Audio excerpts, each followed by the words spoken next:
High, welcome to Bong delicacy. আজকে এমন একটা রেসিপি বানাচ্ছি যেটা বর্ষার সন্ধ্যা হোক বা শীতের, সবেতেই দারুণ লাগে খেতে।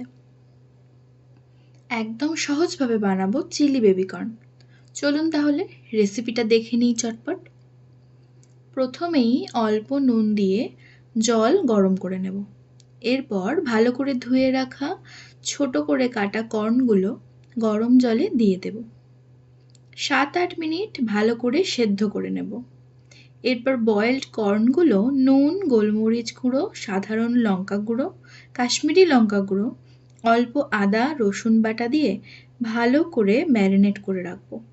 অল্প কর্নফ্লাওয়ার দিয়ে কোট করে বেবিকর্নগুলো গরম তেলে ভেজে নেব গোল্ডেন করে।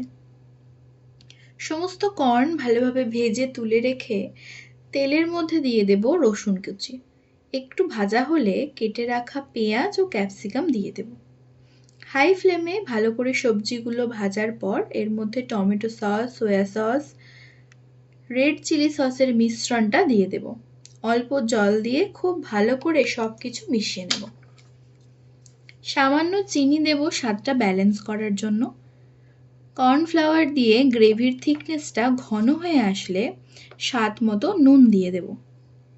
এরপর ভেজে রাখা কর্নগুলো দিয়ে ভালো করে মিশিয়ে নিলেই চিলি বেবিকর্ন একেবারে তৈরি।